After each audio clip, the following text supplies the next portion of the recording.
Shalom Bapak Ibu yang dikasihi Tuhan. Kita bertemu kembali dalam ibadah tengah minggu Rehoboth Church Kelapa Gading. Mari sama-sama kita datang ke hadirat Tuhan. Arahkan hati pikiran kita untuk masuk dalam hadirat Tuhan.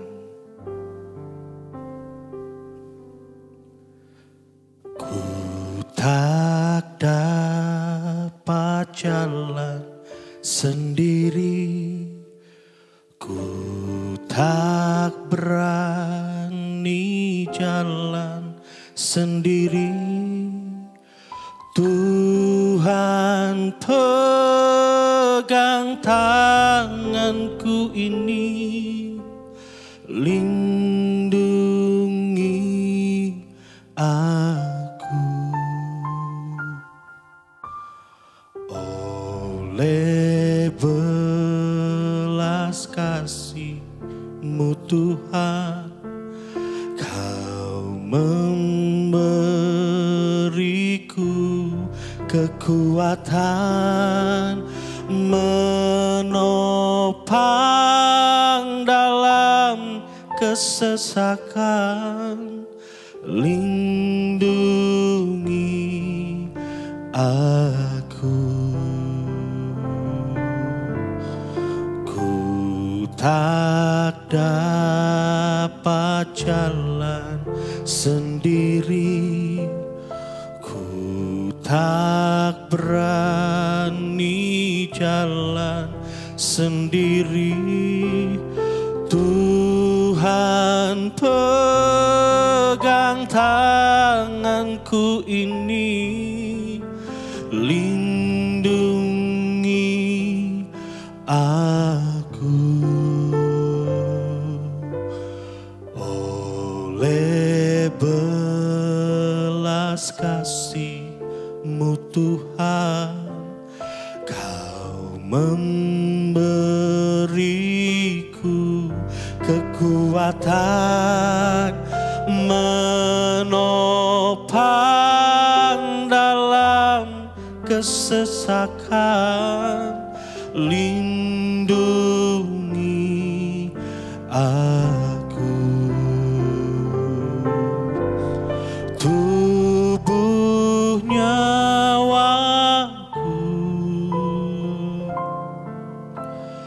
roh dan jiwaku, ku serahkan padamu. Terimalah diriku, aku berserah, aku berserah.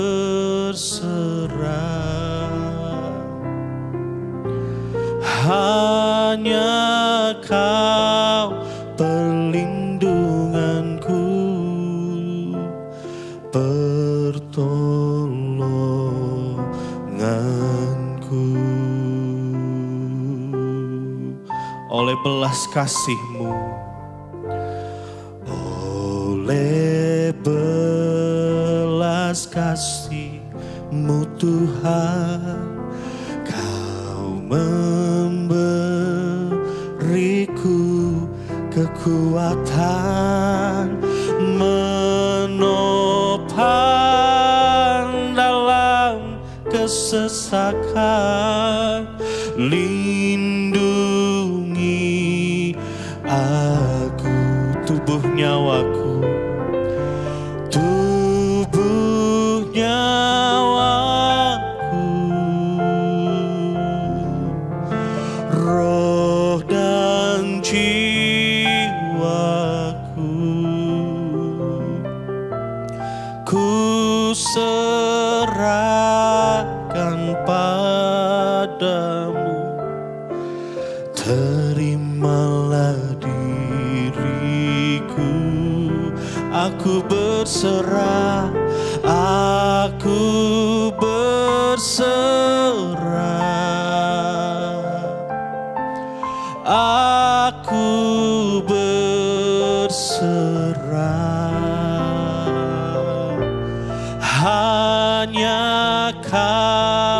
perlindunganku, pertolonganku, tubuh nyawaku, tubuh nyawaku, roh dan jiwaku, ku serahkan padamu. Terimalah diriku,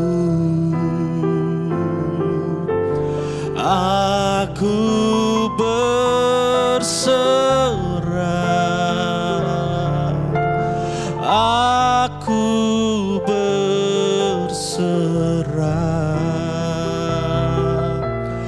Hanya Kau perlindunganku,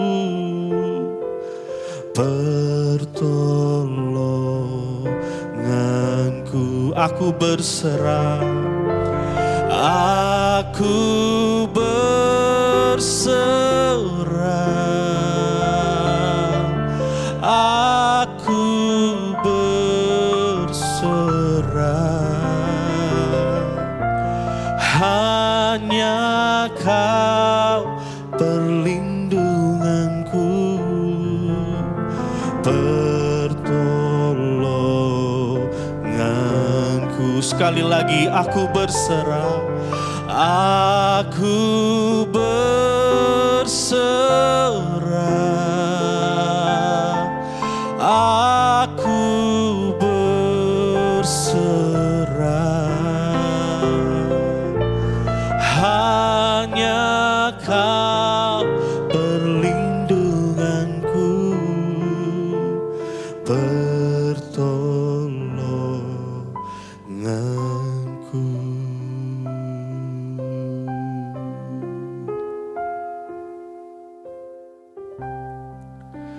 Lindungi aku Bapa, ku tak dapat jalan sendiri,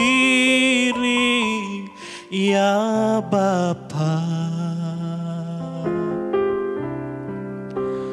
Kau perlindunganku, perlindunganku.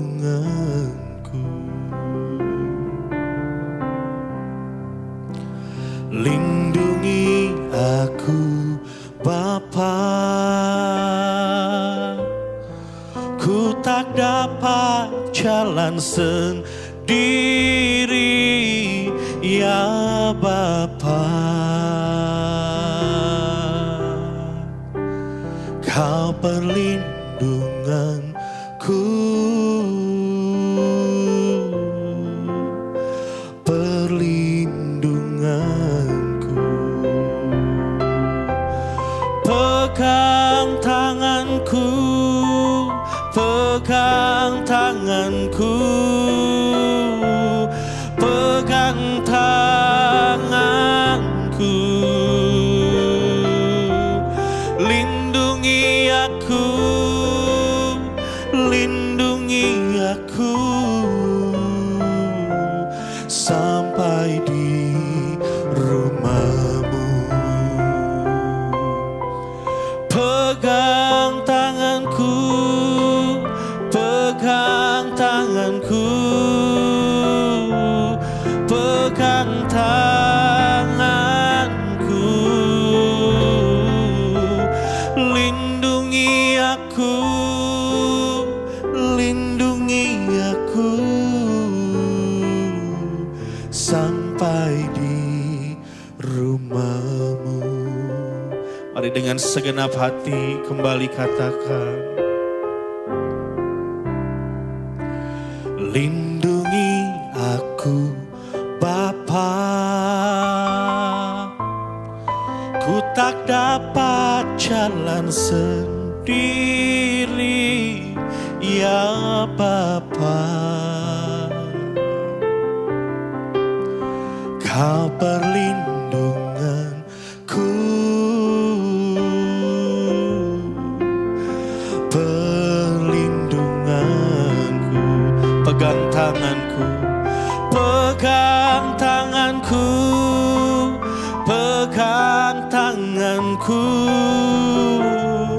pegang tanganku,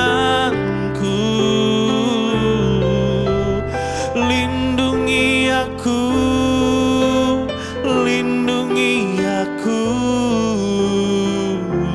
sampai di rumahmu.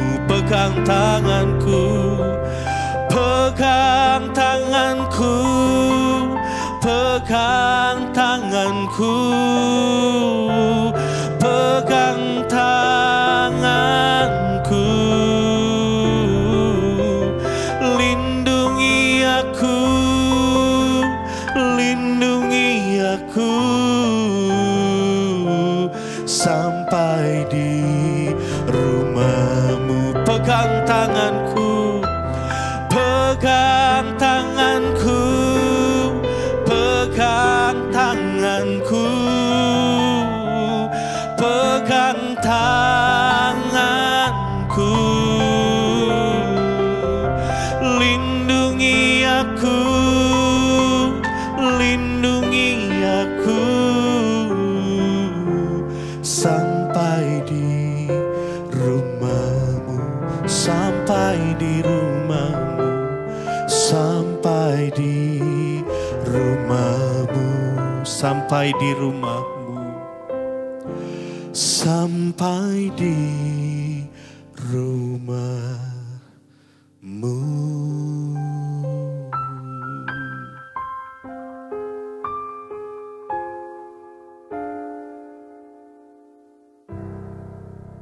Mari kita berdoa. Bapa, terima kasih untuk kebaikan-Mu bagi kami di sepanjang hari hidup kami. Saat ini kami rindu untuk boleh dibekali kembali kebenaran firman-Mu yang mengubahkan hidup kami untuk menjadi lebih baik lagi dan berkenan di hadapan-Mu. Pimpin setiap kami, pimpin pemberitaan firman-Mu, di dalam nama Tuhan Yesus kami berdoa. Amin. Puji Tuhan. Shalom Bapak Ibu Saudara sekalian. Hari ini kita akan belajar kembali dan perikop yang saya ambil pada hari ini adalah Matius 7 ayat 12 sampai dengan 14. Di Alkitab terjemahan bahasa Indonesia, perikop ini diberikan judul Jalan yang Benar. Tetapi di dalam terjemahan yang lain diberikan judul bukan Jalan yang Benar, tetapi Hukum Emas atau The Golden Rule. Ya, mungkin berbeda-beda, tetapi intinya bahwa perikop ini menceritakan tentang sesuatu yang penting untuk dijalani di dalam kehidupan orang-orang percaya. Kalau kita baca di Matius 7 ayat 12 dikatakan seperti ini. Segala sesuatu yang kamu kehendaki supaya orang perbuat kepadamu, perbuatlah demikian juga kepada mereka. Itulah isi seluruh hukum Taurat dan kitab para nabi. Ayat 12 berbicara tentang bagaimana kita memperlakukan orang lain. Ayat 12 ini mengatakan jika engkau ingin diperlakukan oleh sesamamu, maka perlakukanlah mereka dengan cara yang engkau kehendaki juga diperlakukan kepadamu. Kemudian di ayat 13 dituliskan, masuklah melalui pintu yang sesak itu, karena lebarlah pintu dan luaslah jalan yang menuju kepada kebinasaan, dan banyak orang yang masuk melaluinya. Ayat 14, karena sesaklah pintu dan sempitlah jalan yang menuju kepada kehidupan, dan sedikit orang yang mendapatinya. Dari 3 ayat ini, walaupun hanya 3 ayat dari perikop ini, tetapi banyak nilai-nilai kehidupan yang bisa kita ambil dari ayat-ayat tersebut. Di ayat 12 tadi kita sudah bisa mendapatkan nilai kehidupan tentang bagaimana kita harus memperlakukan sesama kita. Terkadang di dalam kehidupan ini kita rindu untuk diperlakukan dengan baik oleh sesama kita. Kita rindu hidup itu mulus saja, tidak perlu ada masalah. Kita rindu hidup itu semua berjalan dengan baik tanpa harus memiliki pertikaian dengan siapapun. Tetapi pada faktanya terkadang hal yang terjadi tidak seideal yang kita harapkan. Terkadang kita mengalami yang namanya hambatan-hambatan, tantangan-tantangan, bahkan hal-hal yang tidak mengenakan di dalam kehidupan kita. Misalnya, terkadang kita mendapatkan perilaku yang tidak baik. Nah, ayat ini ingin mengajarkan kepada kita, jikalau kita ingin mendapatkan perilaku atau perlakuan yang menyenangkan, atau perlakuan yang tidak menyusahkan, perlakuan yang enak, ayat ini mengajarkan kita untuk kita pun harus memberikan perlakuan yang sama.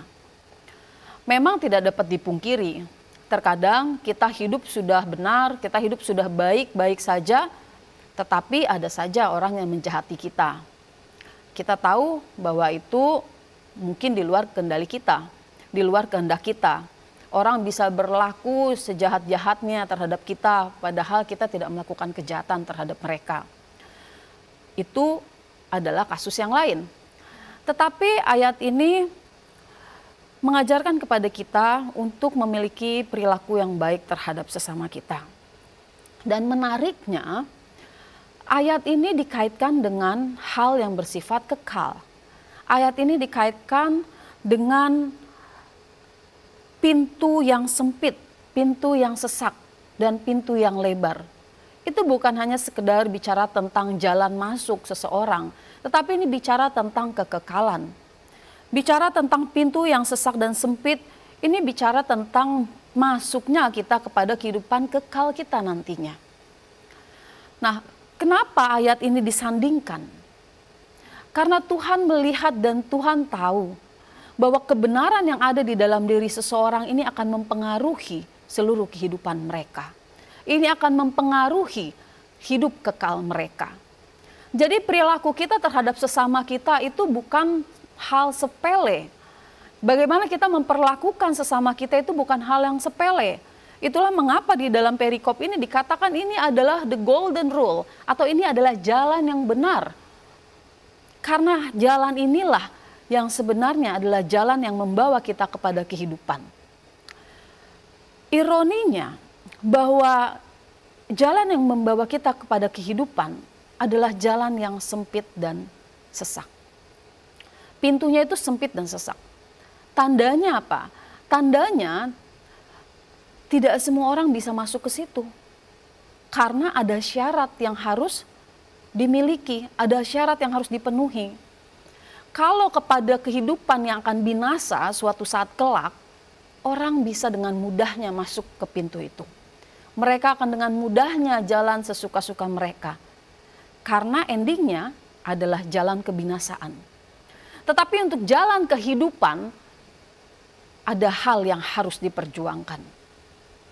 Bagaimana caranya memperjuangkan? Perikop ini berbicara langsung agar kita bisa melakukannya secara implementasi. Agar kita benar-benar bisa bukan hanya sekedar tahu secara knowledge, bukan hanya sekedar tahu secara pengetahuan, tetapi ayat ini ingin mengajarkan kita benar-benar kita melakukannya secara langsung. Bagaimana kita berperilaku terhadap sesama kita. Ayat ini tentu tidak berdiri sendiri, Bapak Ibu Saudara sekalian. Ayat ini jika kita mau baca seluruh Matius 7, kita bisa melihat kepada Matius 7 ayat 1. Di sini pun ada beberapa contoh yang bisa kita lihat ketika kita ingin memperlakukan sesama kita. Matius 7 ayat 1 dikatakan, jangan kamu menghakimi supaya kamu tidak dihakimi. Jangan kamu menghakimi, jangan kita menghakimi sesama kita supaya kita tidak dihakimi. Itu hanya salah satu contoh perilaku yang harus kita lakukan. Jikalau kita tidak mau dihakimi, ya jangan menghakimi. Dalam kehidupan kita sehari-hari, kalau kita tidak mau diomongin orang, ya jangan omongin orang. Kalau kita tidak mau dijahati, ya jangan jahati orang. Tetapi banyak orang terkadang playing victim. Banyak orang merasa bahwa saya sudah paling menderita, tetapi mereka tidak melihat kepada apa yang sudah dilakukan di dalam kehidupannya. Ada saja orang yang merasa bahwa kenapa ya saya selalu menderita, kenapa ya saya diperlakukan tidak adil. Tapi dia tidak cek Apakah memang hidupnya sudah benar? Apakah memang perilaku itu bukan karena akibat dari apa yang sudah dia lakukan terhadap komunitasnya atau terhadap orang lain? Alkitab juga mengajarkan kita tentang hukum tabur tuai. Apa yang kamu tabur, itu yang kamu tuai.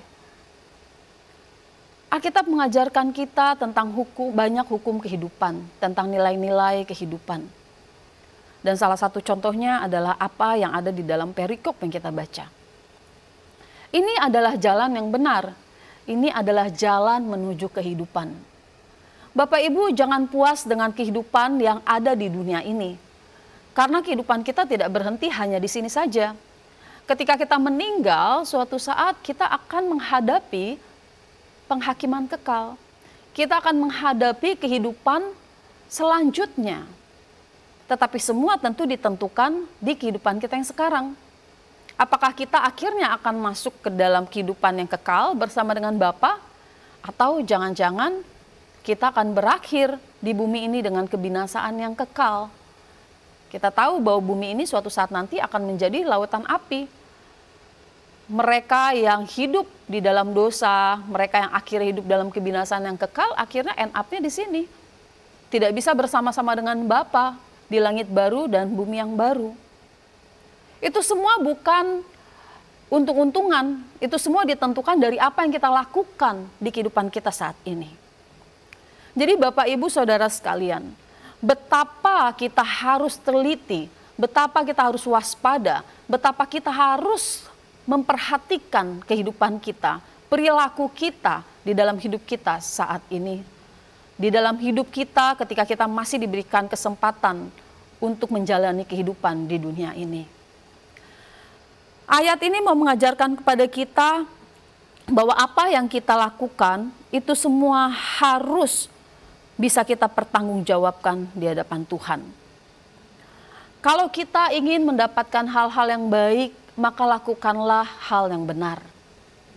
Kalau kita ingin hidup sehat, kalau kita ingin tidak punya sakit penyakit di masa tua nanti, maka bangunlah pola yang sehat dari sejak sekarang. Tapi kalau kita makan sembarangan, suatu saat akan menuai, tubuh ini juga akan menuai. Jadi tidak heran kalau misalnya masa tuanya akhirnya sakit-sakitan karena pola makan yang tidak baik sejak masa muda. Semuanya akan terlihat. Jadi hukum tabur tuai itu berlaku. Di ayat 12 juga dikatakan dengan tegas, perbuatlah demikian. Kalau engkau ingin orang melakukan hal yang benar dan baik terhadapmu, maka jangan lakukan yang jahat terhadap mereka. Jangan kita menuntut kita mendapat perlakuan yang baik, tapi apa yang kita katakan, apa yang kita pikirkan, apa yang kita lakukan terhadap sesama, itu semua tidak baik. Ketidaktulusan mungkin tidak terlihat, tetapi suatu saat akan menuai hasilnya. Tuhan mengajarkan kita untuk benar-benar berperilaku sesuai dengan apa yang Tuhan kehendaki. Tentu Tuhan ingin kita hidup di dalam kebenaran. Karena dengan hidup di dalam kebenaran, mengkonsumsi kebenaran sebanyak-banyaknya, itu akan mempengaruhi perilaku hidup kita. Ayat 13 mengatakan seperti ini, masuklah melalui pintu yang sesak itu. Di ayat 14, karena sesaklah pintu dan sempitlah jalan yang menuju kepada kehidupan dan sedikit orang yang mendapatinya. Kenapa sedikit? Karena tidak banyak orang yang tertarik. Karena juga tidak banyak orang yang mampu melakukan apa yang Tuhan kehendaki. Memang kita tahu bahwa dalam melakukan kebenaran kita tidak bisa dengan kekuatan kita sendiri. Kita butuh pertolongan Roh Kudus untuk melakukan apa yang Tuhan inginkan. Karena dengan kemampuan kita yang terkadang masih dipenuhi dengan keinginan daging, sulit sekali kita untuk bisa melawan itu. Tetapi tentu dengan pertolongan Roh Kudus dan disertai dengan usaha kita yang maksimal untuk berubah, kita pasti bisa untuk melakukan apa yang Tuhan kehendaki.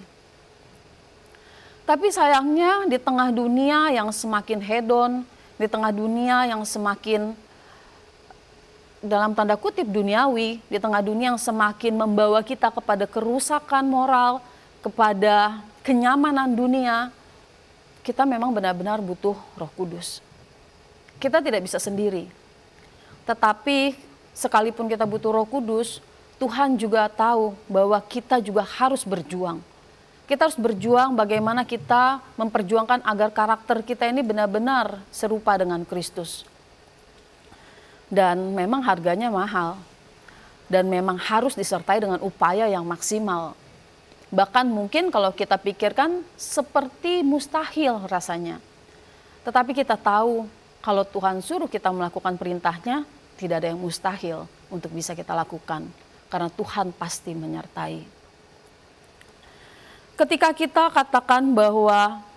mengatakan bahwa pintu yang sesak dan sempit, ini mengibaratkan betapa besarnya upaya yang harus kita lakukan untuk masuk kehidupan kekal nanti. Kehidupan kekal bukan semata karena usaha kita. Semua sudah diawali oleh pengorbanan Tuhan Yesus di kayu salib. Itulah yang menjadi jalan kita untuk bisa masuk ke rumah Bapa. Kalau tidak ada pengorbanan Yesus, sebaik apapun kita, tentu kita tidak akan pernah bisa sampai kepada rumah Bapa. Tuhan Yesus adalah jalannya, dialah pembukanya. Tetapi di tengah anugerah itu, harus ada usaha kita untuk membenahi karakter kita. Untuk membenahi karakter kita yang buruk, karakter kita yang masih bobrok, karakter kita yang sebenarnya kita ini jahat loh, tetapi kita tidak berani saja meluapkannya. Terkadang mungkin kita sombong, tetapi tidak kelihatan. Gimana sombong gak kelihatan? Ada saja. Seolah-olah di hadapan umum kita terlihat rendah hati, tetapi di dalam hati kita meninggikan diri. Di balik kerendahan hati ada kesombongan. Nah, ini harus diperbaiki. Tuhan ingin kita memperbaiki karakter kita itu bukan hanya sekedar di permukaan, tetapi sampai kepada kedalaman jiwa kita. Sampai kepada ketepatan, kesempurnaan seperti apa yang Allah kehendaki. Dan ini harus diperjuangkan. Ketika kita sudah beres dan ketika kita sudah terus mengerjakannya, tentunya kita akan lebih mudah melakukan itunya terhadap sesama. Kita akan lebih mudah ketika kita sudah beres dengan kehidupan kita, tentu kita akan memperlakukan sesama kita dengan benar juga. Tetapi tentu tidak perlu menunggu, oh saya mau berbuat baik terhadap sesama, tunggu saya beres dulu perilakunya. Saya pikir tidak akan pernah habis waktu kita, sedangkan kita tidak tahu kapan Tuhan akan panggil kita. Tetapi berjalanlah seiring dengan waktu bagaimana kita memperbaiki karakter kita. Belajarlah hari demi hari, waktu demi waktu, bagaimana kita memperbaiki perilaku kita, karakter kita. Karena apa yang ada di dalam sini akan keluar dengan sendirinya. Kalau kita bilang bahwa saya nggak mau ngomongin orang, karena saya nggak mau diomongin. Nah terkadang kalau kita biasa sembarangan saja ngomong, kita harus mulai bisa ngerem. Kita harus mulai bisa mau cerita, oh iya, harus ditahan. Harus bisa difilter apa yang boleh diceritakan atau tidak. Dan ini harus dilatih setiap hari. Segala sesuatunya itu tidak bisa mendadak. Semuanya itu perlu latihan. Dan Tuhan memberikan kita kesempatan itu. Selama Bapak Ibu Saudara sekalian masih mendengarkan firman Tuhan, masih mau ditegur, itu tandanya Tuhan masih memberikan kesempatan.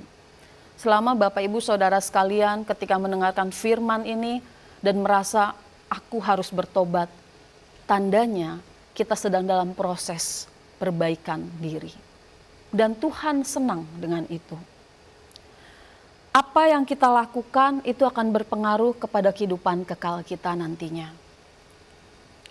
Menarik sekali perikop ini ketika dikatakan bahwa segala sesuatu yang kamu kehendaki supaya orang perbuat kepadamu, perbuatlah demikian juga kepada mereka. Itulah isi seluruh hukum Taurat dan kitab para nabi. Dikatakan seluruh hukum Taurat dan kitab para nabi. Berarti perilaku kita terhadap sesama kita merupakan cerminan dari apa yang kita miliki dengan Tuhan.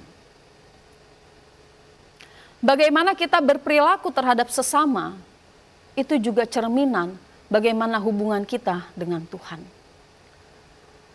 Kalau Bapak Ibu Saudara sekalian mengklaim diri kita sebagai orang yang suka berdoa, orang rohani, orang yang religius, tetapi tidak memperlakukan sesama dengan benar, maka perlu dipertanyakan klaim kita itu. Apakah memang benar kita orang yang dekat sama Tuhan, tetapi omongan kita sering sekali menyakiti sesama?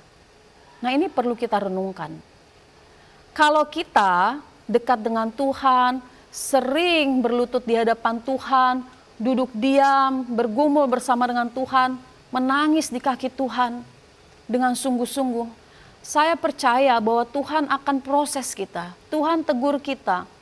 Di dalam doa itu Tuhan seringkali koreksi kita, seringkali membukakan aib-aib kita.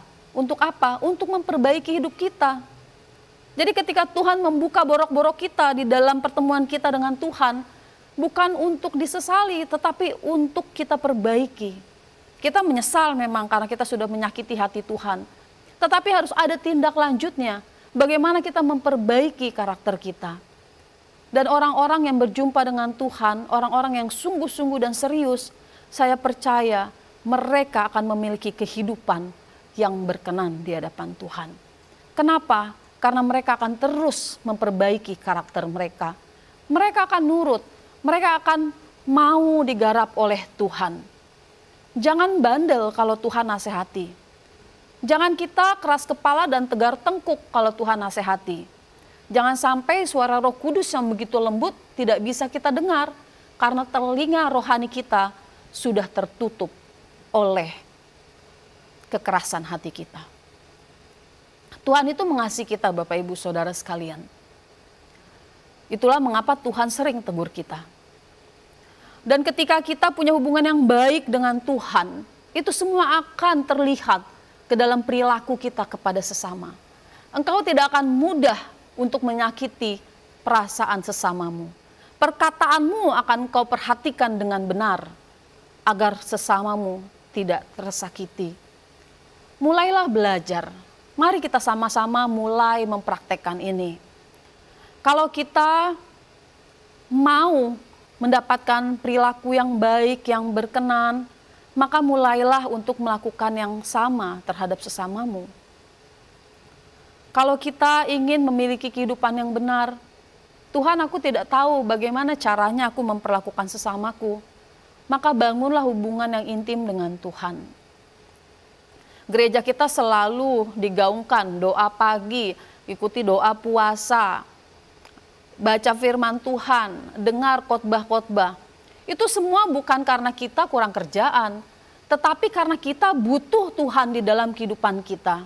Di dunia yang begitu chaos ini, Bapak Ibu, kalau kita hanya mengandalkan otak dan pikiran kita, kita tidak ada bedanya dengan dunia ini. AI sekarang sudah bisa diakses di mana-mana. Kalau bicara tentang knowledge, Bapak Ibu mau tahu apa tentang Tuhan, tentang pengetahuan tentang Tuhan. Tinggal lihat di AI, kita bisa tahu. Tetapi kalau bicara tentang hubungan kita dengan Tuhan, saya melihat bahwa AI tidak bisa menjawab itu. Karena itu bicara tentang hubungan pribadi kita dengan Tuhan. Dan tidak ada teknologi apapun yang bisa menjawabnya. Karena itu langsung terkait dengan diri kita.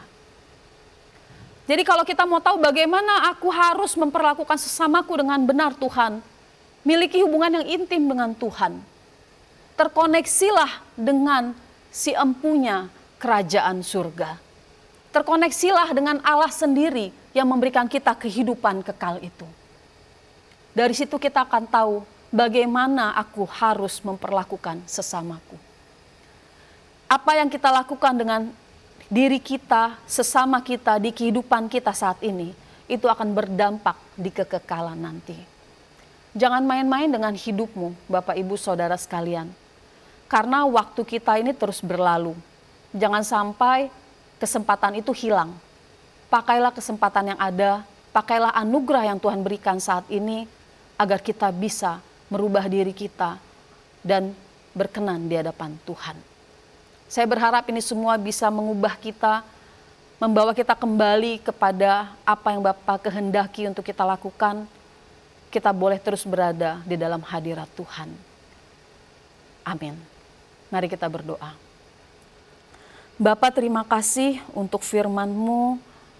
Biarlah kami terus, Bapa, berjuang untuk hidup berkenan di hadapan Bapa.